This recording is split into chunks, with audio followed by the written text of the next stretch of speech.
cycle, that is something we have seen, right? अरे what is, अरे अभी चलिए, अभी रिलैक्स करिए आप लोग और चैट में बातें करना बंद करिए, ठीक है? पढ़ाई पे ध्यान देते सब लोग, ठीक है? हाँ चलो, यहाँ good evening. So now what will be happening here is, हमने, अगर आपको याद हो तो पिछले क्लास में हमारा देखा था something in terms of my cardiac cycle को हमने यहाँ पे देखा था, right? We have talked about the your ECG हम लोग पढ़ चुके हैं यहाँ पे, and along with that we have also seen something about the arteries and veins, arteries और veins के बारे में भी हम लोग यहाँ पे पढ़ लिए थे, ठीक है? तो ये चीजें हमने पिछले क्लास में हमने यहाँ पे कवर की थी, तो उसको हम आगे बढ़ाते हैं और आगे की क्लास, आगे का कंटेंट हम यहाँ पे देखते हैं। पर उसके पहले हम लोग कुछ हमारे क्वेश्चन सॉल्व करते हैं जो हमने आपके साथ शेयर किए थे। सो 2 क्वेश्चन आपके साथ शेयर किए गए थे लेवल 2 के, उनका मैं सोल्यूशन आपको बता देता हूँ and then we can move on to something else. So चलिए आते हैं हमारे स्लाइड की तरफ और हमारे लेवल 2 वाले क्वेश्चंस। कहाँ गए हमारे लेवल 2 वाले क्वेश्चंस, देखिए जरा।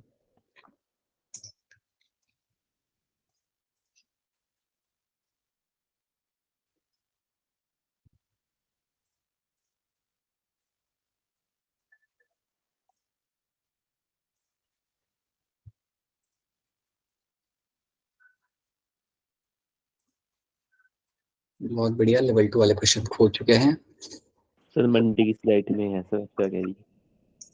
मंडी, ऑलराइट, चलिए आ जाइए। सो ये वाला क्वेश्चन हमने सॉल्व किया था, तो बताइए अक्षिका इसका क्या आंसर होगा? अक्षरा क्या आंसर होगा इसका? Sir option C. सी। क्या? ऑलराइट, अक्षरा एक्सप्लेन करिए। ओके सर, क्वेश्चन एक्सप्लेन करिए। क्वेश्चन चलो मैं एक्सप्लेन करता हूँ सबके लिए, आप अपना आंसर एक्सप्लेन करिए। क्वेश्चन यहाँ पे ये है कि you have 2 animal cell lines or were culture, तो आपके 2 एनिमल सेल लाइंस से आपने आपने कल्चर की, राइट? मतलब आपने लाइक 2 पेटी डिश में 2 एनिमल सेल लाइन आपने कल्चर, यहाँ पे आपने सेल्स को आपने कल्चर किया एक पेटी डिश के अंदर, आप इमेजिन कर लो एक पेटी डिश में आपने यहाँ पे सेल्स को कल्चर किया, आप यहाँ पे इमेजिन कर लो, ठीक है? Right? 2 cell lines or culture separately, only one cell type among them express a protein with a green fluorescence। अब इनमें से एक सेल लाइन था, एक सेल लाइन था आपके यहाँ पे one cell type, right? One cell type समझ, ये वाली सेल लाइन मेरे यहाँ पे थी, इसके अंदर आपको ग्रीन कलर का आपको एक प्रोटीन यहाँ पे मिल जाता है, इसके अंदर आपको ग्रीन कलर का प्रोटीन बनते हुए आपको मिल जाता है। So one cell type among them express a protein with the green fluorescence, मतलब वो ग्रीन फ्लोरोसेंस मतलब वो कलर आपका दिखाई दे रहा था आपको। When these 2 cell lines were mixed, जब आपने ये 2 सेल लाइन को मिक्स किया, इसको अपने यहाँ से उठाया, इसको अपने यहाँ से उठाया और इन सबको आपने मिक्स कर दिया, and were allowed to grow for some time, और इनको आपने अलाउ किया ग्रो करने के लिए कुछ टाइम के लिए। All cells showed green fluorescence, सारे सेल ने फिर यहाँ पे ग्रीन फ्लोरोसेंस यहाँ पे शो किया। Which of the following must have played a की रोल, तो जब आपका एक ही सेल लाइन के अंदर ग्रीन फ्लोरोसेंस यहाँ पे आ रहा था, बाद में आपने सबको मिक्स कर दिया और सबके अंदर फिर ग्रीन फ्लोरोसेंस दिखने लगा, तो आपके हिसाब से ऐसा क्यों हुआ? तो बताइए मुझे यहाँ पे एक्सप्लेन करके अक्षरा, क्यों ऐसा हुआ? सर डिसोमोसिस होता है सर, ये सेल के स्ट्रेस को मेंटेन करता है और प्लाज्मोडेस्माटा एनिमल सेल में कभी होता नहीं है। ठीक है। और टाइट जंक्शन लीकेज को एक्सेस करता है, लीकेज को होने से बचाता है। और गैप जंक्शन है वो यूज होता है ट्रांसपोर्ट के लिए किसी भी मिनरल या प्रोटीन्स के, और ये सेल टू सेल जंक्शन है। तो सर गैप जंक्शन के थ्रू ग्रीन फ्लोरोसेंस के कुछ प्रोटीन्स बाकी सेल्स में भी जाएंगे, जिसकी वजह से सब यहाँ पे ग्रीन फ्लोरोसेंस शो करेंगे। राइट, बिल्कुल सही, बहुत बढ़िया, राइट आंसर बेटा। बिल्कुल, जो आपने सेल्स को यहाँ पे मिक्स किया तो आपके सारे सेल्स मिक्स हो जाते हैं, और उन सेल्स में जिनमें ग्रीन फ्लोरोसेंस था उनमें से गैप जंक्शन के थ्रू दूसरे सेल्स के अंदर भी वो आपका ग्रीन फ्लोरोसेंस जाने लगा, इसलिए सारे सेल्स के अंदर आपके यहाँ पे ग्रीन फ्लोरोसेंस, आपके यहाँ पे प्रोटीन आपको दिखने लगा। यस, ऑप्शन सी मेरा आपके यहाँ पे सही से एक्सप्लेन कर दिया आपने, that's going to be correct answer, बिल्कुल सही, बहुत बढ़िया। Right, this question number 64, hand raise करिए जिन्होंने ये क्वेश्चन सॉल्व किया है पहले तो।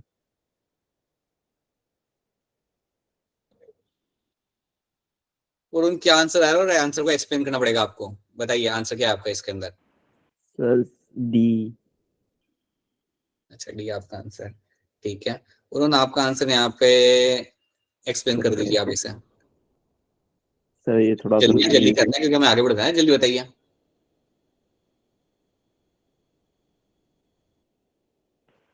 ठीक है, नहीं है, मतलब आपने ऐसे रैंडमली आंसर बोला है, ठीक है, कोई नो बात नहीं। सर, हाँ सर मैं सर इसको ना सर देखा समझा सर, अभी नाइट सर दोनों में होता है ना फोटोसिंथेसिस सर, बायोमोलिक्यूल्स सर, ये नाइट के टाइम सर अपना स्टोमेटा ओपन करके रखता है सर। गलत है बेटा, गलत आ रहा है एक्सप्रेशन आपका, गलत आ रहा है, कोई बात नहीं, गलत आ रहा है, कोई बात नहीं।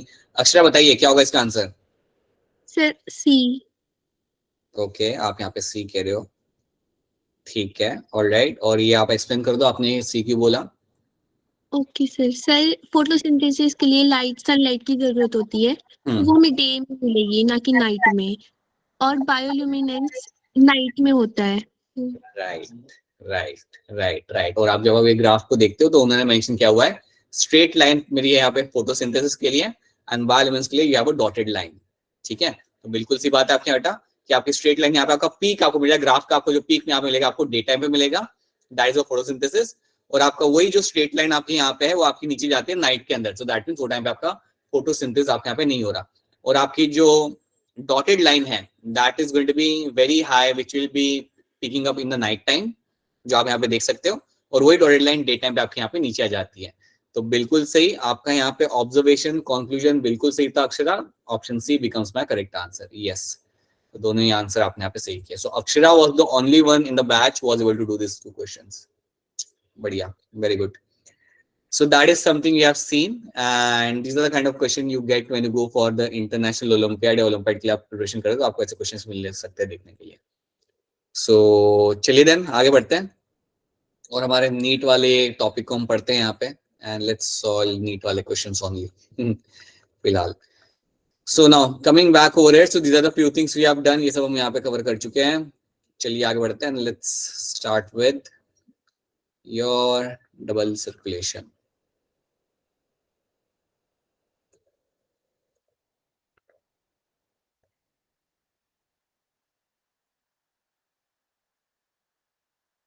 So यहाँ से हमारी स्टोरी चालू करते हैं, let's talk about the double circulation. So double circulation जो आपका यहाँ पे टर्म है, ये टर्म इस्तेमाल इसलिए किया जाता है हमारे साथ बिकॉज आपका ब्लड ट्वाइस मूव करता है आपके हार्ट से, it will pass to the heart twice, आपका ब्लड जो आपका होगा वो दो बार आपका लाइक सर्कुलेट होगा आपके हार्ट से, that is why we call it as a double circulation.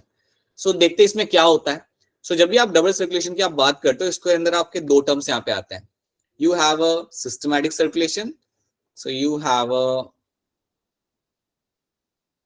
systemic circulation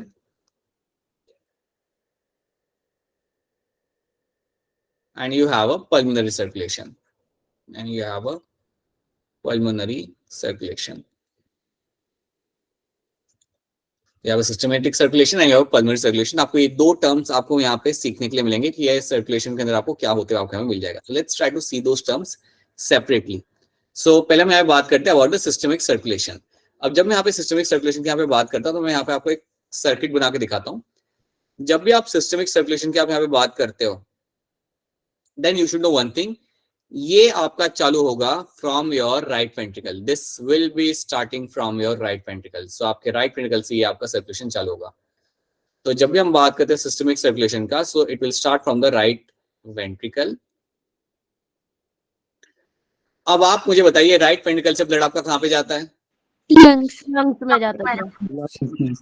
alright, ठीक है। सो या this is actually I am telling you about the pulmonary circulation. तो ये मेरा इट विल ना सिस्टमैटिक को अगर हम पहले हम करते हैं हमारा like let's do the systematic only.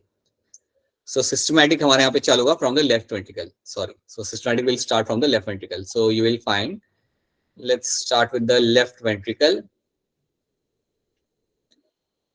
अब मुझे बताइए लेफ्ट वेंट्रिकल से आपका ब्लड कहाँ पे जाएगा? Different body part, different body part. So yes, throughout the body, right. ये जो ब्लड आपका जा रहा है थ्रू आउट द बॉडी, ये आपका ब्लड कैसा है, ऑक्सीजनेटेड है या डीऑक्सीजनेटेड है? ये blood oxygenated blood, this is my oxygenated blood जो आप यहाँ से आपका पास होगा, ठीक है। अब थ्रू आउट द बॉडी आपका ब्लड यहाँ पे चला गया। अब बॉडी में जाने के बाद आपका ब्लड वहां से आपके बॉडी का भी ब्लड आपका लेके आप यहाँ पे आओगे, सो बॉडी तक आपका ब्लड पहुंच गया ऑक्सीजनेटेड ब्लड। अब बॉडी से भी आपका ब्लड निकल के आएगा। अब बॉडी से जो आपका ब्लड निकल के यहाँ पे आ रहा है वो ब्लड आपका कैसा होगा? Deoxygenated, that is my oxygenated blood, और ये जो मेरा यहाँ पे ब्लड होगा, now this blood will come back where, ये आपका आएगा कहाँ पे? Right auricle. राइट ऑरिकल में। बिल्कुल सही, Right this will auricle. Come back into the right atrium, बिल्कुल सही, यहाँ से मेरा जो ब्लड आएगा it will come back into the right atrium. ये चीज आप जानते हो हमेशा कि आपका लेफ्ट वेंट्रिकल से आपका जब ब्लड आपका जाएगा यहाँ पे, it will go throughout the body, और बॉडी से भी आप ब्लड को वापस लेके आते हो आपके राइट आर्टरियम के अंदर वाया सुपीरियर इंफीरियर वेना के, आप उसे वहां पे लेके आओगे। और ये जो मेरा सर्किट यहाँ पे बना, this is a longer circuit, ये जो मेरे यहाँ पे पूरा जो यहाँ पे चैनल बना हुआ है यहाँ पे, इट्स अ लॉन्गर सर्किट, और ये सर्किट जो मेरे यहाँ पे that is my systemic circulation, this circulation is called as my systemic circulation. तो इस सर्कुलेशन को हम बोलते हैं यहाँ पे एज अ सिस्टमिक सर्कुलेशन। तो याद रखना जब भी आप बात करते हो सिस्टमिक सर्कुलेशन की, तो यहाँ पे क्या होगा, आपका लेफ्ट वेंट्रिकल से आपकी जर्नी यहाँ पे स्टार्ट होगी, लेफ्ट वेंट्रिकल से आपकी जर्नी यहाँ पे स्टार्ट होगी, and then the blood will go throughout the body और वापस आएगा आपके राइट आर्टरियम के अंदर, so it will end up into the right atrium, and this becomes a part of your systemic circulation. तो इतनी बात पहले आपको यहाँ पे याद रखनी है। उसी तरीके से will have one more circulation, that is my pulmonary circulation. इसमें क्या होगा, जब हम बात करते हैं हमारे पल्मोनरी सर्कुलेशन की, तो इसके अंदर आपको क्या मिलेगा, the journey will start from the right ventricle. तो यहाँ पे आपकी स्टोरी स्टार्ट होती है फ्रॉम योर राइट वेंट्रिकल, तो यहाँ पे हमारी जर्नी स्टार्ट होगी फ्रॉम द राइट वेंट्रिकल। तो राइट वेंट्रिकल से आपके यहाँ पे स्टोरी स्टार्ट करेंगे हम लोग। यहाँ पे राइट वेंट्रिकल से आपका ब्लड कहाँ पे जाएगा, to the lungs. It will go towards the lungs, it will go towards the lungs. ठीक है, लंग्स में ये जा चुका है मेरा ब्लड, यहाँ पे लंग्स से मेरा ब्लड फिर कहाँ पे जाएगा, राइट ऑरिकल में। राइट लेफ्ट आर्टरियम कहाँ पे जाएगा, लेफ्ट ऑरिकल। लेफ्ट आर्टरियम के नीचे जाएगा। सो यस, लंग्स से मेरा जो ब्लड यहाँ पे आएगा, now that blood will get inside the left atrium. So यहाँ से मेरा ब्लड जो आएगा that will get inside the left atrium. ठीक है, अब ये मेरा यहाँ पे सर्किट मेरा बन चुका है। यहाँ पे राइट वेंट्रिकल से मेरा जा रहा है लंग्स के पास, लंग्स से मेरा वो आ रहा है आपके लेफ्ट आर्टरियम के अंदर। अब राइट वेंट्रिकल से जब मेरा ब्लड जा रहा था लंग्स के अंदर, तो ये मेरा ब्लड कैसा था, ऑक्सीजनेटेड या डीऑक्सीजनेटेड, डीऑक्सीजनेटेड ब्लड मेरा यहाँ पे जा रहा था मेरे लंग्स के पास। ठीक है, लंग्स से मेरा ब्लड आ रहा है वापस मेरे लेफ्ट आर्टरियम के अंदर, और जब ये मेरा ब्लड वापस आ रहा है लेफ्ट आर्टरियम के अंदर, तो ये मेरा ब्लड कैसा है, ऑक्सीजनेटेड ब्लड, बिल्कुल सही। ठीक है, so this circuit is a smaller circuit, ये आपका सर्किट यहाँ पे काफी स्मॉल है, and this circuit is called as my pulmonary circulation. ये जो आपका सर्किट आपको यहाँ पे मिलेगा देखने के लिए, this circuit over here is called as your pulmonary circulation. तो ये वाला सर्किट जो आपको मिलेगा, इसको हम बोलेंगे यहाँ पे पल्मोनरी सर्कुलेशन। सो जब भी पल्मोनरी सर्कुलेशन टर्म आपके सामने आएगा, आपको लंग्स की तरफ जाना है। पल्मोनरी मतलब आपको लंग्स की तरफ जाना है। अगर आपके सामने सिस्टमैटिक सर्कुलेशन आपके सामने आता है, then you have to go towards the your particular throughout the body. तो ये बात आप यहाँ पे याद रखना। अब यहाँ पे हम इसे पढ़ लेते हैं। So let's talk about my first of all about my systematic circulation. It involves flow of oxygenated blood from the left ventricle to all the body parts, to all the parts of the body, and the oxygenated blood from various part of the body to the right atrium. ये जो circuit आपको यहाँ पे मिलेगा देखने के लिए, that is my systemic circulation. ये सर्कुलेशन मेरा यहाँ पे जाता है as a systemic circulation. So this is one thing you have to know. उसी तरीके से you also have your pulmonary circulation. यहाँ पे क्या हो रहा है, आपका स्टोरी चालू होगा फ्रॉम द राइट वेंट्रिकल।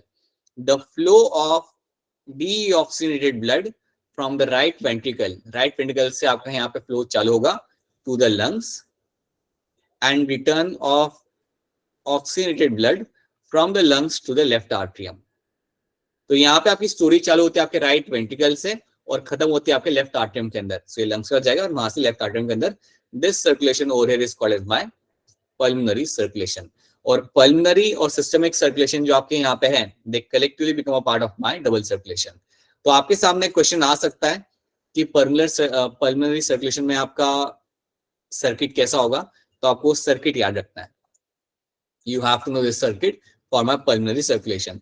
उसी तरीके से आपसे पूछा जा सकता है कि आपका सर्किट क्या होगा या कौन सा लेंदी सर्किट होगा, then that is my circuit of my systematic circulation. Systemic circulation का सर्किट आपका यहाँ पे ये रहेगा। तो ये बात आपको यहाँ पे क्लियर कट मालूम होनी चाहिए। अब फटाफट हम यहाँ पे डिफरेंसेस इसके यहाँ पे देख लेते हैं। Let's have a look at the differences over here. Differences आपके यहाँ पे ये रहेंगे। सिस्टमिक सर्कुलेशन में आप यहाँ पे देख सकते हो, you can C over here क्या लिखा हुआ है। It is a larger circuit, supplies blood to the various body parts and back to the heart. ये सप्लाई आपका कर रहा है यहाँ पे आपका oxygenated blood to all the body parts. The blood is pumped by left ventricle and received by the right atrium.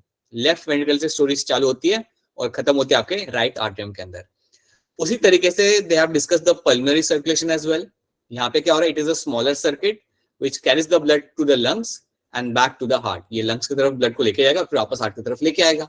It carries the deoxygenated blood to the lungs of the for the oxygenation, right? And then the blood is pumped by the right ventricle and received by the left atrium. So right ventricle से story आपके यहाँ पे चालू होगी and then come back to the left atrium. आपको इतना रखना कि स्टोरी स्टार्ट कहाँ से हो रही है, क्योंकि आपको सर्किट तो आपको मालूम है कौन सा कहाँ पे जा रहा है. सो जब भी पल्मोनरी सर्कुलेशन की बात होगी तो आपकी स्टोरी यहाँ पे चालू होती है फ्रॉम द राइट. हाँ जी, it will start from the right ventricle. And systematic की स्टोरी आपके हमेशा यहाँ पे स्टार्ट होगी from the left ventricle. So this is one thing you have to know, right? तो ये चीज आपको यहाँ पे याद रखनी है and that should be clear to all of you. तो ये है मेरा यहाँ पे डबल सर्कुलेशन और इतनी स्टोरी आपको इसके अंदर याद रखनी है. तो क्या डबल सर्कुलेशन आप सबको यहाँ पे समझ आ रहा है? Is this term clear to all of you? Yes, sir. ये बहुत ज्यादा कॉम्प्लेक्स है नहीं, सिंपल सी बात है. इसको इतना याद रख लोगे आप लोग तभी आपके सारे के सारे क्वेश्चन आपके यहाँ पे लग जाएंगे सॉल्व आराम से. नहीं, now let's move on to your lymph. Lymph को हम यहाँ पे समझते हैं. अब लिम्फ को थोड़ा ध्यान से समझिएगा, उसको मैं यहाँ पे आपको पिक्चर के थ्रू समझाऊंगा. Let me use a picture to make you explain this. See, यहाँ पे you can see a picture of a artery. Artery के स्मॉल स्मॉल आपके यहाँ पे ब्रांचेस मिल रहे हैं, you call them as arterioles. और फिर आर्टरियोल्स आपके यहाँ पे बना के देते हैं आपके यहाँ पे कैपिलरीज. तो ये जो आपको येलो कलर के जो आपके यहाँ पे ब्लड वेसल आपको यहाँ पे दिख रहे हैं, दीज आर माय कैपिलरीज. ये है मेरी यहाँ पे कैपिलरीज, राइट? कैपिलरीज फिर वापस आपका बनाती है वेन्यूल्स, स्मॉल वेन्यूल्स, और फिर वो वेन्यूल्स आपको बनाते हैं आपके लार्जर वेन्स. तो ये आपका होता है नॉर्मली सर्कुलर सिस्टम में. आपको ये सेटअप आपको मिलेगा देखने के लिए. आर्टरीज कैपिलरीज बनाएंगे और कैपिलरीज फिर अपने आप सब मिलके बनाते हैं आपकी वेन्स. और इस तरीके से आपका ब्लड भेजा जाता है और वापस भी लाया जाता है towards the body, towards the heart, right? तो इस तरीके से ब्लड आपका भेजा भी जाता है और वापस भी आप लेके आते हो आपके हार्ट की तरफ वाया वेन्स. भेजोगे वाया आर्टरी, लाओगे वापस वाया वेन्स. अब देखो यहाँ पे आप आराम से सुनो, understand the story very thoroughly. जब आपका ब्लड यहाँ से पास होता है कैपिलरी से तो क्या होगा, आपका थोड़ा थोड़ा सब्सटेंस यहाँ से बाहर निकलेगा. So when the blood is passing through the capillary, what is happening, यहाँ से कुछ चीज आपकी लीक आउट हो रही होती है. कुछ सब्सटेंस आपका लीक आउट होता है कैपिलरी से. ऐसा समझो कि कैपिलरी जो आपकी होती है वो काफी लीकी होती है. लीकी होना मतलब उसमें से कुछ ना कुछ कंटेंट आपका बाहर निकलता रहेगा. You will find some content is always coming out. तो थोड़ा थोड़ा कंटेंट उसमें से बाहर निकलता है कैपिलरी में से, ठीक है? तो जब भी आपका ब्लड यहाँ से पास होगा कैपिलरी में से, कुछ कंटेंट आपका यहाँ पे फ्लूइड कंटेंट मतलब फ्लूइड आपका यहाँ पे बाहर निकलेगा, always coming out from the capillary. अब सवाल ये होता है कि यार ये कंटेंट है क्या, ये फ्लूइड है क्या, क्या क्या आपका बाहर निकल रहा है कैपिलरी में से. तो वो चीज अब मेरी यहाँ पे ध्यान से सुनना कि जब कैपिलरी से आपका ब्लड पास होगा तो कुछ फ्लूइड आपका बाहर निकलता है कैपिलरी में से, क्योंकि कैपिलरी लीकी होती है. And that fluid is going to be something. तो जो फ्लूइड आपको हमें मिलेगा, that fluid is going to be, it will have water. उस फ्लूइड में आपको मिल सकता है प्लाज्मा. उस फ्लूइड के अंदर आपको मिल सकता है something like WBC. It can have small amount of protein, या मैं कहूंगा पहले मैं लिखूंगा मिनरल्स. मुझे यहाँ पे कुछ मिनरल कंटेंट मुझे यहाँ पे मिल जाएगा. I can have some amount of minerals over there. इस फ्लूइड के अंदर मुझे मिल सकता है स्मॉल प्रोटीन, एकदम छोटे छोटे प्रोटीन मुझे यहाँ पे मिल जाएंगे. याद रखना, स्मॉल प्रोटीन, एकदम माइन्यूट प्रोटीन आपको यहाँ पे मिल सकते हैं. And you can also have a good amount of glucose. यहाँ पे आपको ग्लूकोज आपको अच्छे अमाउंट पे आपको इस फ्लूइड के अंदर आपको मिल जाता है. तो एक बार फिर मेरी बात ध्यान से सुनो. आपका ये जो पाइपलाइन है, जब कैपिलरी में से मेरा ब्लड पास हो रहा था तो कुछ फ्लूइड मेरा बाहर निकल रहा था उस कैपिलरी में से, एज अ लीक हो रहा था वहां से. और जो फ्लूइड मेरा बाहर निकल रहा था उस फ्लूइड में मुझे क्या क्या मिलेगा. सो it will have the water, plasma, WBC, minerals, small protein and glucose. ये सब फ्लूइड मेरा यहाँ पे बाहर निकल रहा है, ठीक है? अब ये जो मेरा फ्लूइड यहाँ पे बाहर निकल रहा है, इस फ्लूइड को आप बोल सकते हो एज ए टिश्यू फ्लूइड. इसको आप बोल सकते हो एज ए टिश्यू फ्लूइड, या इसको कहते हैं एज अ इंटरस्टिशियल फ्लूइड. इसको हम इवन कहते हैं एज अ इंटरस्टिशियल फ्लूइड। सो इधर आप इसे बोलोगे एज अ टिश्यू फ्लूइड, या इसको आप बोल सकते हो यहाँ पे as a interstitial fluid. You can also call it as a interstitial fluid. ठीक है, अब ये जो फ्लूइड आपका यहाँ पे बाहर निकाला आपने, इस फ्लूइड के साथ आप करते क्या हो, what you do with this particular fluid. आपके आसपास एक और ब्लड वेसल आपको मिल जाती है। It's not a blood vessel actually, आपके आसपास एक और पाइपलाइन आपको यहाँ पे मिल जाएगी, और ये जो पाइपलाइन आपको यहाँ पे दिख रही है, that pipeline is my lymphatic vessel. ये जो पाइपलाइन आपको यहाँ पे दिख रही है, इस पाइपलाइन को बोलूंगा यहाँ पे as a, it is my lymphatic vessel. Lymphatic vessel, right. आप ऐसे सोचो कि आपके खेतों में आपने पानी छोड़ा हुआ है पाइप के थ्रू, और बीच बीच में से पाइप टूटी हुई, वहां से पानी बाहर निकल रहा है। उस पानी को आप इकट्ठा करो और उसे आप एक और नई पाइप में डाल दो, वही चीज आप यहाँ पे करोगे। तो ये जो आपका फ्लूइड आपके सामने आपको यहाँ पे दिख रहा है, इस फ्लूइड को आप लेके आते हो इस लिम्फेटिक वेसल के अंदर। So this fluid will be collected in the lymphatic vessel. So this fluid has to be thrown into the lymphatic vessel. तो इस फ्लूइड को हम डालेंगे आपके लिम्फेटिक वेसल के अंदर, और जब हमने इसे लिम्फेटिक वेसल के अंदर डाला, जब हमने इसे लिम्फेटिक वेसल के अंदर आपने यहाँ पे डाला, so this is now called as my lymph. ये मेरा यहाँ पे लिम्फ हमने यहाँ पे इकट्ठा है। तो ये जो फ्लूइड जो हमने कलेक्ट करके हमारे जो वेसल में हम डाल लेना, इस फ्लूइड को या इस कंटेंट को हम बोलते हैं यहाँ पे as a lymph. This over here is called as my lymph. इस तरीके से आप अपना यहाँ पे लिम्फ को इकट्ठा करते हो। तो बेसिकली जो फ्लूइड था वही आपका लिम्फ था, राइट। लेकिन आप उसे क्या बोलते हो, you call it as a interstitial fluid. जैसे ही आपने इस फ्लूइड को लिम्फेटिक वेसल में डाला, now you give them a term. उसके लिए हम एक अप्रोप्रिएट टर्म यहाँ पे लगा देते हैं, and that appropriate term here is going to be the lymph. So lymph को हमने यहाँ पे इकट्ठा कर लिया आपके ब्लड वेसल के अंदर। So in the blood vessel I have now collected the lymph. ठीक है, अब मैं यहाँ पे क्या करूंगा, मैंने इसे कलेक्ट कर लिया, यहाँ पे इसे कलेक्ट कर लिया। तो याद रखना ये जो ब्लड वेसल है ना, ये जो वेसल है ना यहाँ पे लिम्फेटिक वेसल, इसका पूरा नेटवर्क होता है बॉडी के अंदर, and you can see the network over here.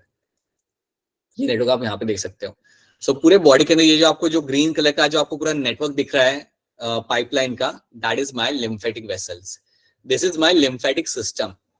ये है मेरा यहाँ पे lymphatic system. This is your lymphatic system.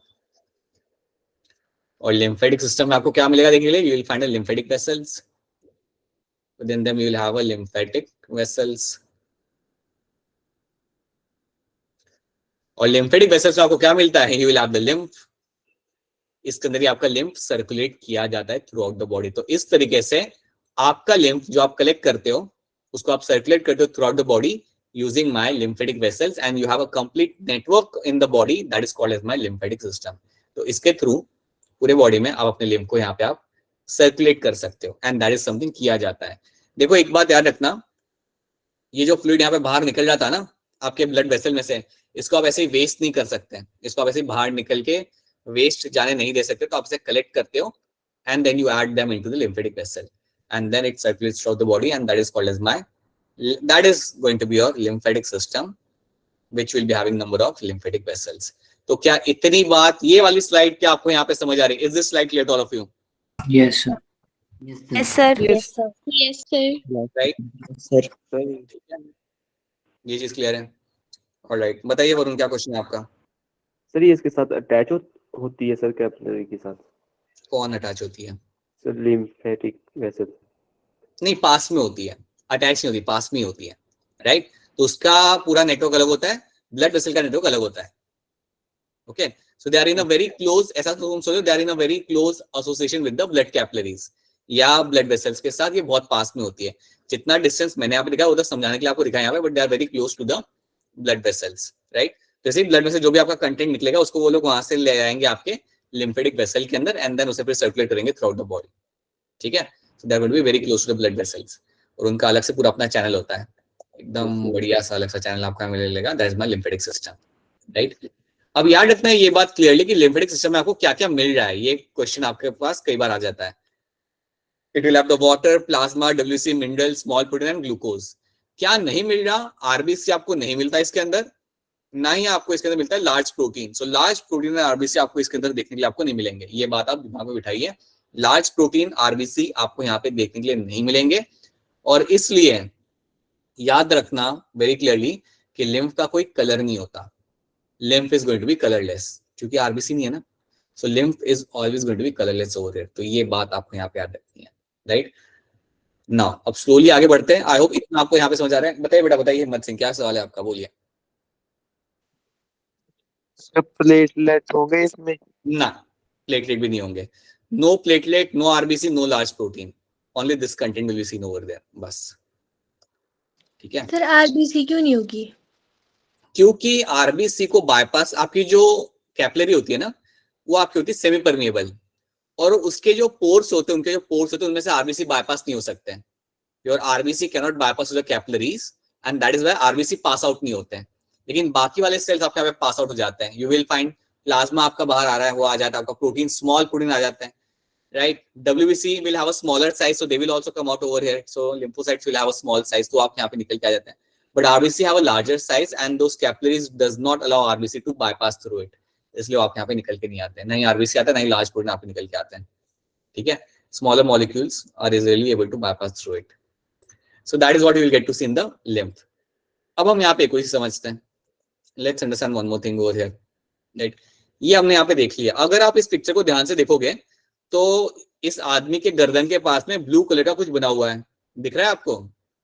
Yes. Yes sir.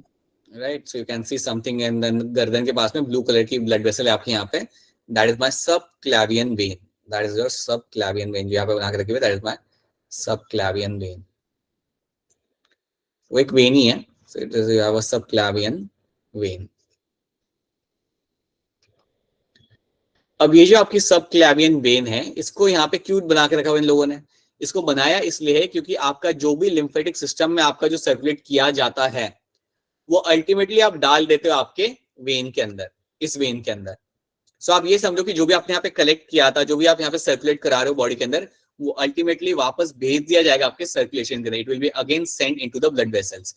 तो ये जो भी आपके यहाँ पे लिम्फ है, जो भी आपने यहाँ पे आपका लिम्फ यहाँ पे इकट्ठा किया था, वो अल्टीमेटली चला जाता है एंड में इनटू द सबक्लेवियन वेन के through, it becomes a part of my blood circulation, it all becomes a part of your blood circulation.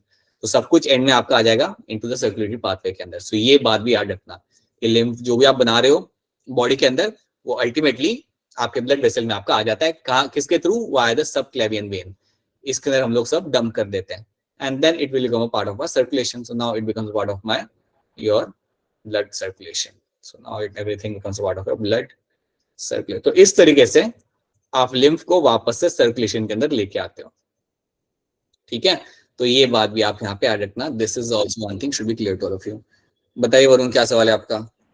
Sir subclavian vein के बिना भी हो सकता है सर ब्लड? हो सकता, उसके थ्रू ही हो सकता है। वो एक आपका चैनल है जहाँ पे आप लिम्फ को डंप करते हो, ठीक है, उसके अंदर आप लिम्फ आपका सारा डंप होगा, फिर वहां से आपका पूरा सर्कुलर सिस्टम में आपको आ जाएगा। क्या इतनी बात बाकी सब लोग को यहाँ पे समझ आ रही है? Is this thing clear to all of you? Yes. Yes sir. ठीक है, अगर नहीं आ रहा तो पूछ लो।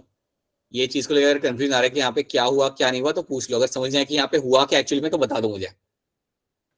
सर ये सब केल्विन वेन वाला समझा दो दोबारा। देखो इसमें होता क्या ना, आपने ये देखा कि आपने इतना समझा कि आपका लिम्फ को हमने इकट्ठा किया और उसे हम ट्रैवल करा रहे हैं पूरे लिम्फेटिक सिस्टम के अंदर, हम उसे लाइक मूव करा रहे हैं, सर्कुलेट हो रहा है वो, ये जो पूरा ग्रीन वाला जो पूरा नेटवर्क है इसके अंदर वो सर्कुलेट हो रहा है। ठीक है, अब ये जो लिम्फ आपका जो होता है, इसको आपको वापस लेके आना है ब्लड के अंदर, और I should say it should be brought back into the blood circulation, right. तो आप कैसे लाओगे? आप उसको लेके आओगे by dumping them into blood vessel के अंदर। जो भी आप यहाँ पे सर्कुलेट करा रहे हो, अगर मैं इसे वापस चाहता हूँ कि आ जाए ब्लड सर्कुलेशन के अंदर, तो मैं इसे क्या करूंगा, इसे मैं वापस लेके आऊंगा मेरे ब्लड वेसल के अंदर। अब ये ब्लड वेसल में नहीं है ना, अब ये लिम्फेटिक वेसल के अंदर है, तो वो ब्लड वेसल कौन सी होती है? That is my subclavian when. ये जो सबक्लेवियन वेन जो आपके यहाँ पे होती है, उसके अंदर ये लिम्फ जितना भी आपके बॉडी का होता है, उसको हम उसके थ्रू वापस लेके आते हैं आपके ब्लड सर्कुलेशन के अंदर। You will bring them back into the blood circulation. तो ये चीज आपको यहाँ पे याद रखनी है, राइट।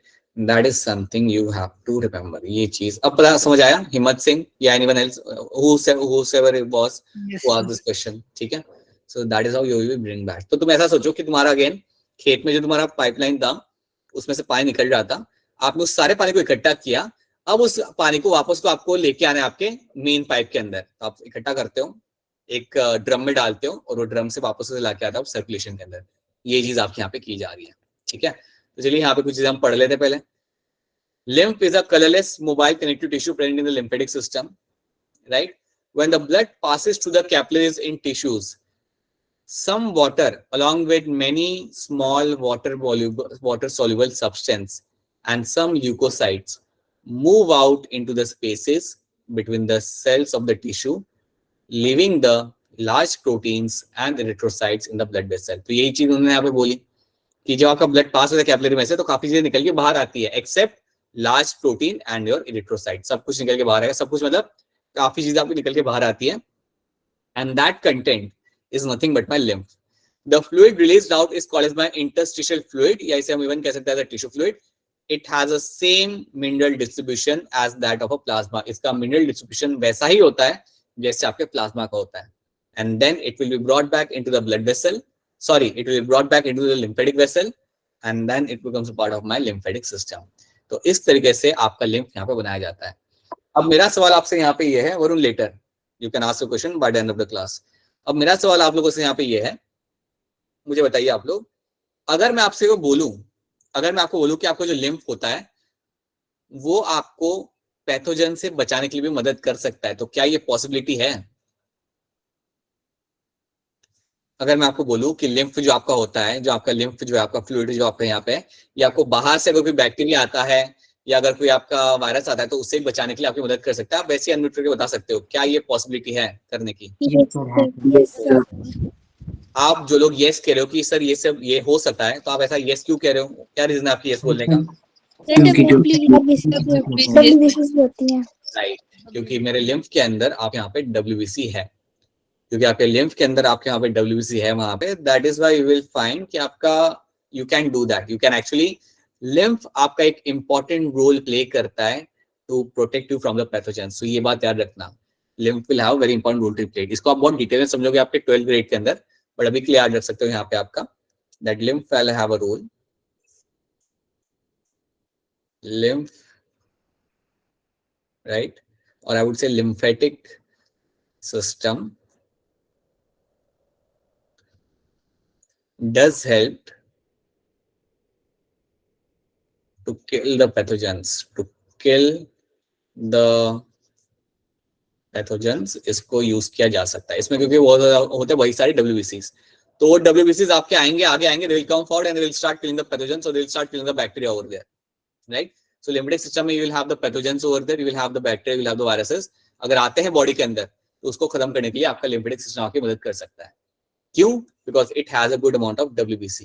अब इस टॉपिक को आप डिटेल में समझते हो 12th के अंदर, राइट? अभी जितना बता रहा हूँ उतना याद रखना लॉजिकली कि WBC में होता है तो ये आपकी मदद करता है. कैसे करेगा, कितना करेगा, वो सब आप 12th में पढ़ोगे डिटेल में, राइट?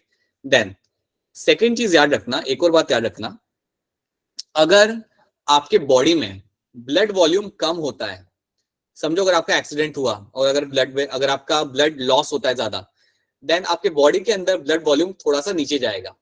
आपके बॉडी के अंदर ब्लड वॉल्यूम थोड़ा सा आपका नीचे आता है. या मैं कहूंगा अगर आपने सुबह से पानी नहीं पिया या 2 दिन से पानी नहीं पिया या काफी टाइम से पानी नहीं पिया, तो आपके बॉडी के अंदर डिहाइड्रेशन की वजह से आपका ब्लड वॉल्यूम थोड़ा सा नीचे आ सकता है. अगर आपका ब्लड वॉल्यूम नीचे आता है तो आपके लिम्फेटिक सिस्टम क्या करेगा, जितना भी लिम्फ है ना उसके अंदर वो सारा का सारा डाल देगा आपके ब्लड वेसल के अंदर. Quickly it will start throwing the lymph into the blood vessel, ताकि आपका ब्लड वॉल्यूम नॉर्मल आ सके. ये बात को ध्यान से समझिए. अगर आपका ब्लड लॉस होता है और ब्लड लॉस होने की वजह से अगर आपका ब्लड वॉल्यूम नीचे आने लगता है, तो वो टाइम पे लिम्फेटिक वेसल अपना काम करते हैं. दे will start releasing all the lymph into the blood vessel, ताकि आपका ब्लड वॉल्यूम आपका वापस से नॉर्मल हो जाए. तो ये चीज भी आप यहाँ पे रखना कि ब्लड वॉल्यूम को इंक्रीज करने के लिए इसकी मदद ली जा सकती है. सो ब्लड वॉल्यूम को इंक्रीज करने के लिए आप इसकी मदद ले सकते हो. So that is also one thing you have to know. So blood volume को आप यहाँ पे इंक्रीज कर सकते हो यूजिंग द लिम्फेटिक सिस्टम. क्या ये वाली बात आपको यहाँ पे समझ आ रही है? Is this thing clear to all of you? Yes. Yes sir. Yes, sir. तो ये बात करना, ये चीज भी आपके यहाँ पे हो सकती है, राइट? और आप यहाँ पे देख सकते हो एक और चीज यहाँ पे कि समझो अगर आपका यहाँ पे कहीं पे एक टिश्यू हुआ, समझो यहाँ पे आपका एक स्मॉल टिश्यू में यहाँ पे बना देता हूँ आपको, यहाँ पे स्मॉल टिश्यू में यहाँ पे अपना बना देता हूँ. यहाँ पे let's say you have a small tissue over here.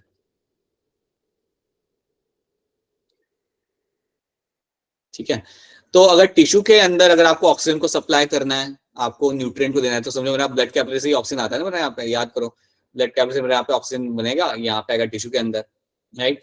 या समझो ग्लूकोज देना है टिश्यू को, तो ग्लूकोज भी क्या है यहाँ से निकल के आपका आएगा टिश्यू के अंदर। तो याद रखना ये जो लिम्फ है ना, it also work as a middle man, it also work as a middle man, it also work as a like बीच का चैनल जहां से आपका O2 और वो सब पास होकर आपका टिश्यू तक पहुंचेगा। या अगर CO2 को भी अगर आपको यहाँ से उसके अंदर भेजना है तो लिम्फ से पास होते होते हुए आपका जाता है आपके ब्लड वेसल के अंदर, ठीक है। तो ये बात आई थिंक आप देख के समझ पाओगे that is actually happening over there. So एक बीच में आपका वो एक जोन बना के रखता है वो, जहां से आपका लाइक आप बाईपास करते हो लिम्फ को and then you send the O2 molecules into the tissue, या टिश्यू से आप CO2 को आप लेके आते हो आपके ब्लड वेसल के अंदर। तो ये चीज आप यहाँ पे देखोगे, right. So let's have a look over here, यहाँ पे क्या लिखा हुआ इसको हम यहाँ पे पढ़ लेते हैं। Lymph act as a middleman which helps in the exchange of nutrients and gases, जो मैं आपको बता रहा था, in the between the blood and the cells, ये हम जानते हैं। When the blood volume decreases in the blood vascular system, the lymph rushes from the lymphatic system to the blood vascular system to maintain the blood volume. तो अगर blood volume नीचे गया, ये दौड़ के आएगा और blood volume को अपना increase करेगा।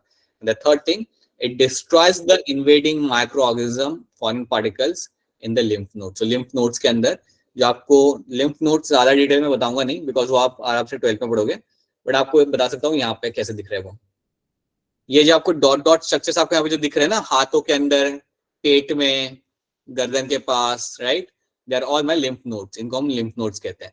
तो इसमें कई सारे आपके WBC रेडी रहते हैं, इसमें आपके WBC इकट्ठा होंगे और रेडी रहेंगे कि कोई अगर बाहर से आया तो फटाफट ये लोग दौड़ के आएंगे and they will start doing their work. So that is something they will are known for, ठीक है। तो ये चीज आपको यहाँ पे याद रखनी है। So this is something should be clear, right. Varun क्या सवाल है आपका, बताइए। सर अगर चोट लगती है तो सर उसमें भी काम आते हैं सर ये सब समझ आ रहा है वरुण? Yes sir. ये सब क्लियर है? चोट लगने में क्या होता है वरुण, बताना जरा, चोट लगने में क्या होता है? सर से इंजरी होगी सर, उसमें भी आ सकते सर, काम ही है सर, ये पूछ रहा हूँ। क्यों वो आएंगे इंजरी के टाइम पे और क्या काम होता है उनका वहां पे? इंजरी के टाइम पे ऐसा क्या होगा कि इनकी हमें जरूरत पड़ेगी, ये आप मुझे बताइए। सर ये तो क्वेश्चन था। नहीं क्वेश्चन नहीं है ना, question need to have some basis ना बाबा, समझ रहे हैं मेरे बात। चोट लगी, you got a cut, why do you think they should come over there? ये anyone can explain this? You have a answer for that, but can anyone explain this? No one. Because of blood loss. Blood loss हो रहा है तो lymph उसमें क्या करेगा? उसमें तो लिम्फ कुछ नहीं करेगा, है ना। कुछ और हो सकता है? कोई बार से पैथोजन तो नहीं आ रहा। हाँ, ये बात हो सकती है आपके यहाँ पे पुनीत, राइट, कि अगर पैथोजन अगर आपका बाहर से अंदर आ रहा है तो वो टाइम पे यू कैन फाइंड कि आपके ब्लड वेसल्स में से, सो बेसिकली यस, अगर आपका पैथोजन अगर आपका बाहर आ रहा है यहाँ पे बाहर से, देन वो टाइम पे आप एक्सपेक्ट कर सकते हैं कि वो टाइम पे आपका लिम्फेटिक सिस्टम आपका इन्वॉल्व होगा, वो आपका रेडी रहेगा to deal with that, right. तो चोट लगने पे कोई वो काम नहीं कर रहा आपका, it has no role to do with like with your injury. But अगर आपके बॉडी में पैथोजन आ रहा है, इट्स द सेम थिंग, वो पैथोजन वो कैसे भी आ रहा हो, चाहे चोट लगने पे आ रहा हो, इंजर्ड साइड से आ रहा हो, या आपने इनहेल किया हो कहीं बाहर से, so you will find the lymph will have a role to play, ठीक है, lymph will come and will do its job, right. तो ये बात आपको यहाँ पे मालूम होनी चाहिए। तो क्या एक बार फिर सबसे पूछूं, क्या ये चीज आप सबको यहाँ पे समझ आ रही है? Yes, sir. ये याद रखना, कोई भी क्वेश्चन इसके ऊपर आए तो आपसे सॉल्व होना चाहिए, ठीक है। Now let's do one thing, let's solve couple of questions over here. ये वाला क्वेश्चन आप ट्राई कर सकते, लेट्स स्टार्ट फ्रॉम हियर। ये वाले क्वेश्चन नहीं, आप यहाँ से चालू करो। ये वाला question number 27, quickly see the question, raise your hand. फटाफट क्वेश्चन को आप यहाँ पे देखिए और अपना हैंड रेज करिए यहाँ पे।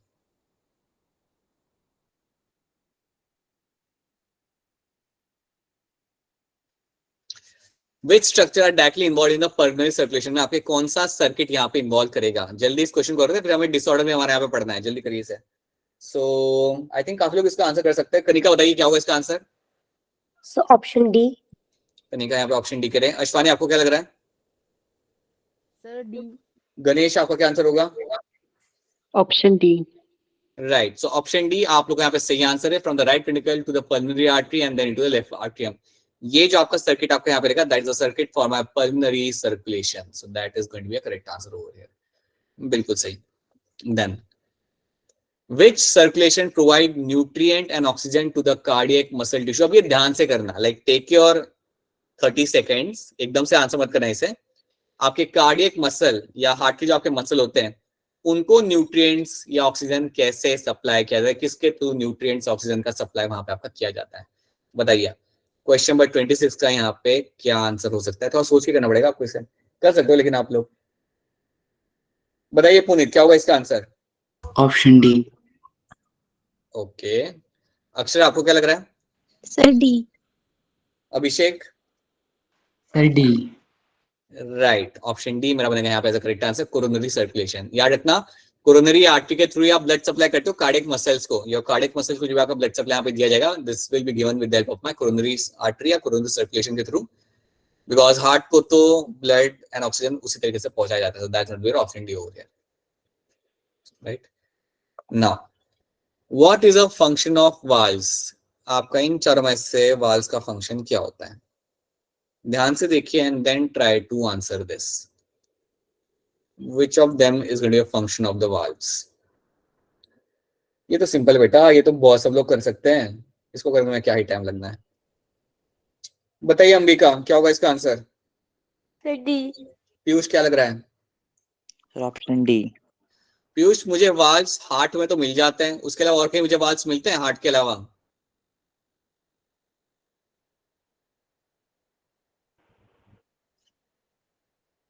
अश्वानी हमें और कहीं वाल्व्स मिलते हैं हार्ट के अलावा?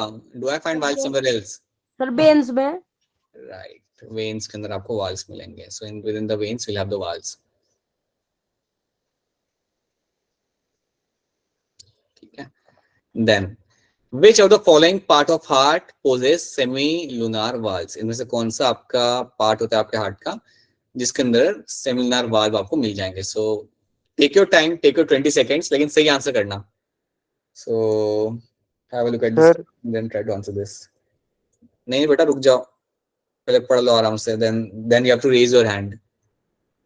अंशिका बताइए क्या लग रहा है आपको इसका आंसर?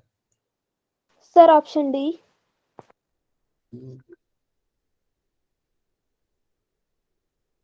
सेमिलुनर वाल्व, ठीक है। अभिनव बताइए। ए। वरुण बताइए।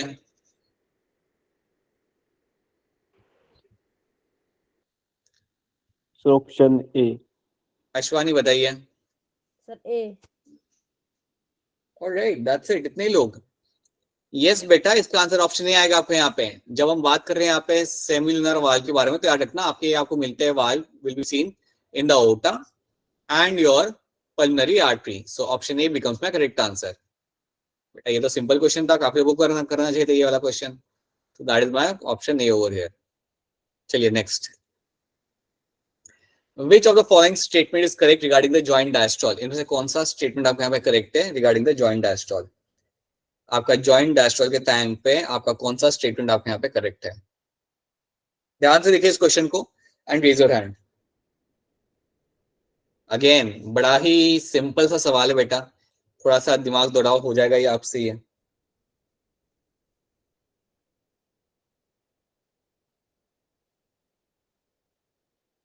बाकी लोग बेटा, बाकी लोग भी ट्राई करिए। महक, सिया, दिव्यांशु बताइए। हिम्मत सिंह क्या होगा इसका आंसर? Sir option D. हिम्मत सिंह यहाँ पे ऑप्शन डी कह रहे हैं, राइट। अभिनव आपको क्या लग रहा है? डी। एंड अक्षर आपको क्या लग रहा है? Sir D. राइट। सो जब आपका जॉइंट डायस्टोल होता है तब आपका पूरे, जब आपके हार्ट के ऊपर के दो चेंबर नीचे के दो चेंबर जब आपके रिलैक्स कर रहे होते हैं यहाँ पे, दैट्स ऑल जॉइंट डायस्टोल। तो वो टाइम पे इन चारों में से सबसे बेस्ट थिंग जो आपको, जो सबसे करेक्ट अप्रोप्रिएट चीज जो आपके यहाँ पे, that is your tricuspid and bicuspid valve are open. तो ये टाइम पे आपके ट्राइकस्पिड और बाइकस्पिड वाल्व आपके यहाँ पे ओपन हो जाते हैं, ठीक है। So that is one thing you have to know, और ये आपको ऑप्शन डी बनेगा यहाँ पे एज अ करेक्ट आंसर, जो सिर्फ मुझे यहाँ पे 5 या 6 लोगों ने यहाँ पे हैंड रेज किया था। So I am quite concerned right now कि बाकी लोगों को समझ आ रहा है नहीं आ रहा। बेटा बताओ ये जॉइंट डायस्टोल एंड सिस्टोल सबको समझ आ रहा है नहीं आ रहा? Yes sir. Yes sir. Answer भी करिए फिर। अच्छा ये वाला क्वेश्चन का आंसर करेंगे आप लोग। चलिए क्वेश्चन नंबर 40। कोई नए लोग बेटा आंसर करिए, नए लोग, नए बच्चे भी तो है कितने सारे यहाँ पे। अनुराधा क्या पढ़ाई चल रही है, नहीं चल रही, क्या हो रहा है, व्हाट इज हैपनिंग?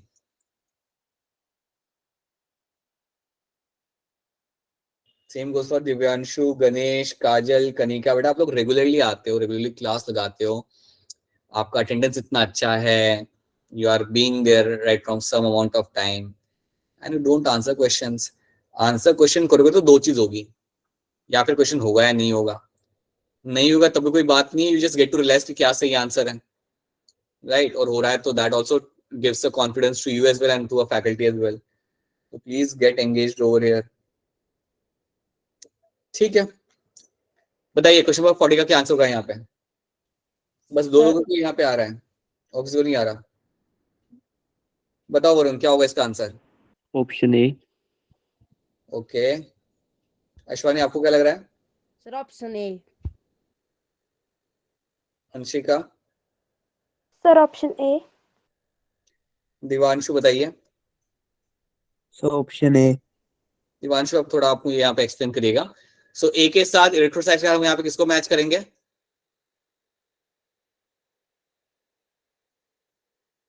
ए के साथ हम किसको मैच कर रहे हैं बेटा? सो ऑप्शन 4 को। हाँ, सो ऑप्शन 4 को हम यहाँ पे मैच कर रहे हैं, ठीक है, because there are blood cell that contains the haemoglobin and transport oxygen. बिल्कुल सही, that's my RBC.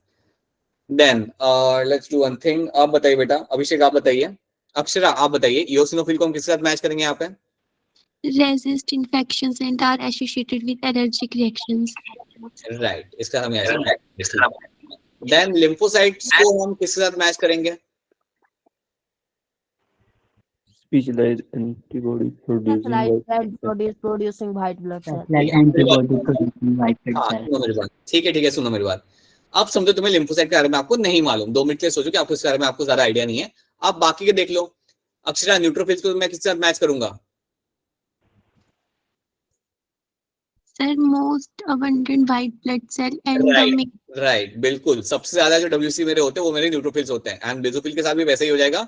The least abundant WC release histamine granules, that is my basophil over here. अगर आप इतना भी मैच कर लेते हो ना, तो भी आपको लिम्फोसाइट के बारे में आपको मिल जाता है। दैट इसका आपका यहाँ पे जो बनेगा यहाँ पे, that is going to be your specialised cell which will carry out the antibody production, ठीक है। So that is why option A और बिकम्स द करेक्ट आंसर। तो याद रखना, मैच द फॉलोइंग में ऐसा होगा कि आपको सारे टर्म्स के बारे में आपको मालूम ना हो, 5 में से 4 टर्म के बारे में तो आपको मालूम होगा ही होगा, और कई बार 4 या 3 भी अगर आपको मालूम होता है तब भी आपका आंसर निकल आता है। सो प्लीज ऐसे क्वेश्चन को मिस मत करना, make sure that you do this kind of questions, right. There is a very simple question, we can do that later, you can do that this kind of question later. तो ये हम यहाँ पे कर चुके हैं, these are the things we have done। अब हम आगे बढ़ते हैं, and now let's start with something like your disorders। तो यहाँ पे अब हमारा चालू करेंगे हमारी नई story, that is my disorder. और यहाँ पे आपके सामने आपका यहाँ पे स्पिग्मोमैनोमीटर। सो स्पिग्मोमैनोमीटर जो आपके सामने यहाँ पे डिवाइस है, क्या आपने डिवाइस यूज किया आप सब ने? Yes sir. Yes sir. Yes sir. Yes sir. Yes sir तो ऐसे बोलो जैसे आपके क्लिनिकल प्रैक्टिस चल रही है। आपने यूज नहीं किया होगा, आपके ऊपर डॉक्टर ने यूज किया होगा ना, doctor must have used on you ना यार। आप लोग भी करते हो ये आप लोग भी क्लिनिक में बैठ के लाइक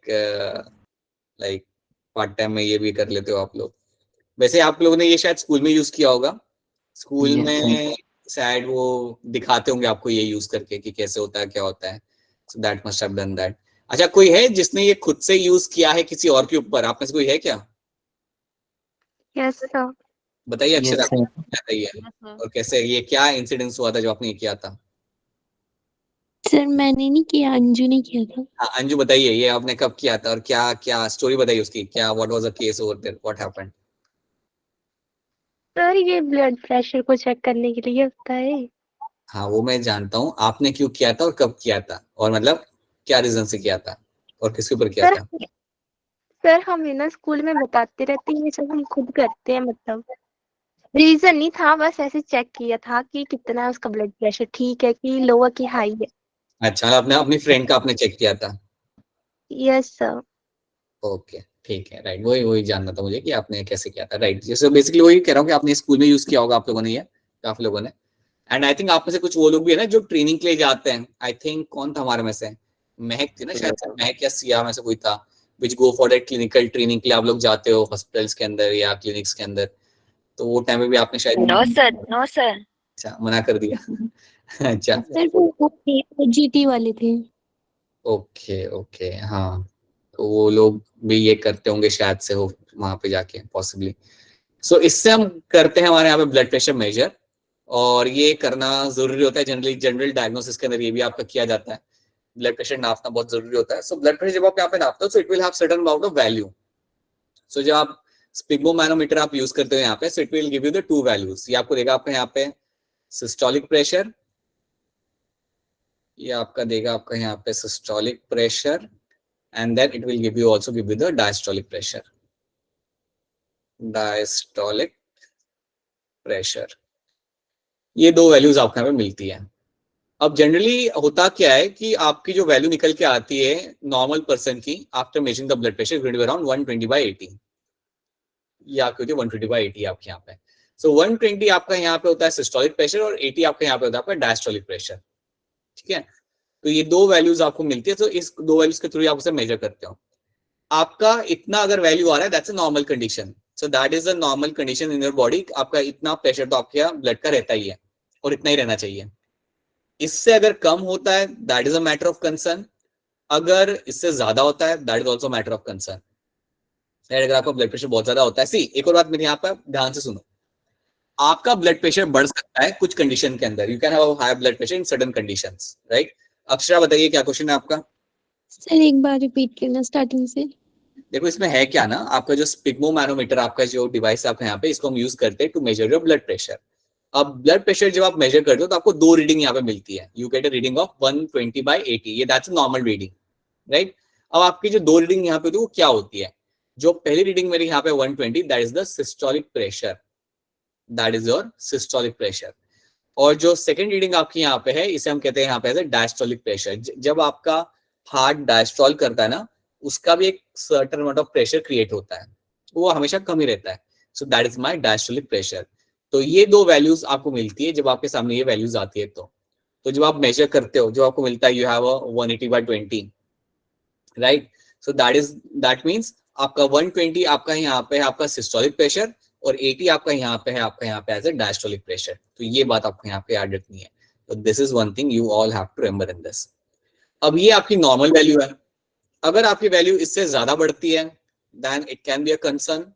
अगर वैल्यू आपकी नीचे जाती है, इससे काफी ज्यादा नीचे जाती है, then it is also not a good thing, right. तो इसको ही हम यहाँ पे समझेंगे कि क्या होता है जब when you have a very high value. अब मेरी बात समझिए आप लोग कि आप अगर भागम दौड़ी कर रहे हैं, you are doing some kind of exercise, तो आपका ब्लड प्रेशर थोड़ा हाई रह सकता है, विच इज नॉर्मल। सो अगर आपका ब्लड प्रेशर हाई होता है कुछ एक्टिविटी करने के बाद, that is a normal thing. But अगर आपका ब्लड प्रेशर रेस्टिंग स्टेट में अगर आपका हाई है, then that's a matter of concern. देन वो दिक्कत वाली बात हो सकती है। तो याद रखना, अगर आप आराम कर रहे हो, रेस्ट कर रहे हो, तब भी अगर आपका ब्लड प्रेशर हाई है, ये एक चीज है जिसको आपको डील करना पड़ता है। Then you have to take your medications over here, right.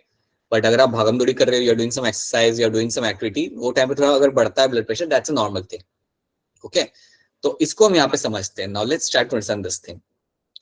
So high blood pressure अगर आपका हो यहाँ पे, या मैं कहूंगा if you have a chronic high blood pressure, there is a term for that, उसको हम बोलते हैं as a chronic high blood pressure. Chronic high blood pressure.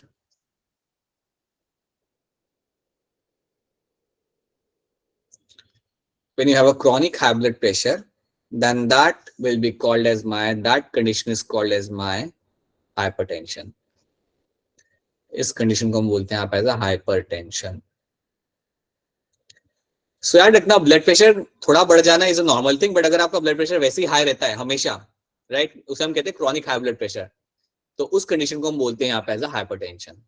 तो जनरली अगर आपकी वैल्यू, अगर आपका डॉक्टर मेजर करता है और आपकी वैल्यू आ रही है अराउंड लाइक 140/90, जैसा अगर आपका वैल्यू आ रहा है, इससे अगर आपका ज्यादा आ रहा है, दिस वैल्यू, और you are getting above that, this value और अबव अगर आपको वैल्यू मिलता है, then we can say the person is suffering with a hypertension. Then मैं काफी क्लियरली कह सकता हूँ कि जो मेरा इंडिविजुअल है, he is suffering with a hypertension. और अगर ऐसी बात है तो याद रखना, it can affect your vital organs. याद रखना, अगर आपका hypertension का केस रहता है, then your vital organs will get affected.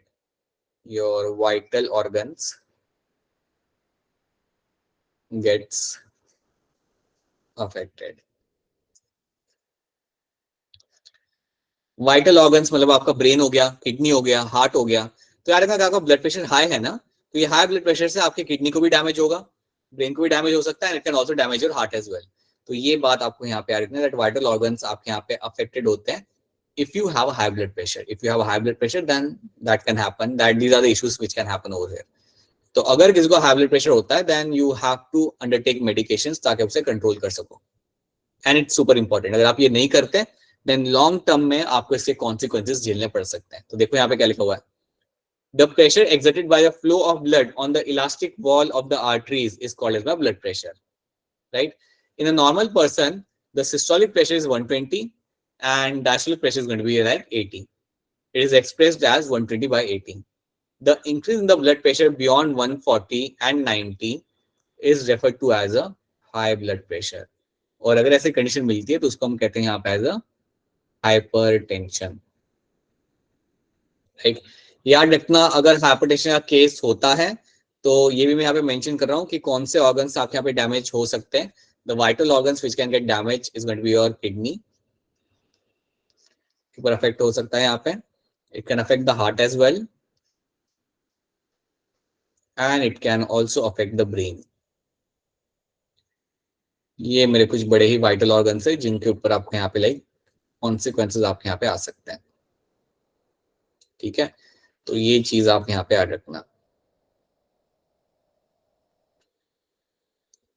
Right? तो ये बात आपको यहाँ पे समझनी है। So this is what you find happening in the hypertension.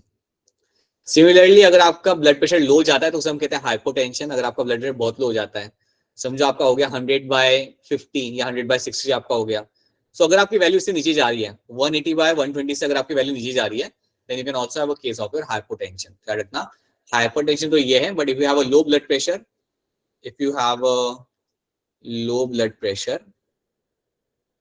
then also you can have that condition is called as my hypotension. ये भी बात अच्छी नहीं होती, that is also not good for you. इसका मतलब यहाँ पे होता है कि आपका जितना ब्लड पहुंचना चाहिए था आपके वाइटल ऑर्गन्स को उतना पहुंच नहीं रहा और वो टाइम भी आपका अच्छा नहीं होता। तो कई बार आपने देखा होगा किसी का अगर ब्लड प्रेशर लो हो जाता है लोग बेहोश हो जाते हैं, जैसे लोगों का ब्लड प्रेशर लो होता है दे बिकम अनकॉन्शियस। सो अगर आपका ब्लड प्रेशर, अगर आपका ब्लड फ्लो अगर आपका कम जा रहा है ब्रेन की तरफ या वाइटल ऑर्गन की तरफ, मेनली ब्रेन की तरफ, then you very commonly seen that people become unconscious. So that's very common thing, ठीक है? तो ये बात आपको यहाँ पे आ देते हैं। तो क्या ये वाली बात आप सबको यहाँ पे समझ आ रही है? Is this thing clear to all of you? Yes, Yes. ठीक है, yes, sir. सर क्या हो गया, ये मेरी कहानी होगी about my high blood pressure, ठीक है? और ये याद रखना। So there's something you have to know. So it's, I think already it's your time. So we will do the next one. That's your atherosclerosis. So यहाँ पे basically आप बात करते हो कोरोनरी आर्टरी में आपके कोलेस्ट्रॉल के जमा होने के बारे में, राइट? कोलेस्ट्रॉल जमा होगा, इसके बारे में हम थोड़ा बहुत बात कर चुके हैं, वापस हम बात करेंगे अगली क्लास के अंदर डिटेल में इसके बारे में।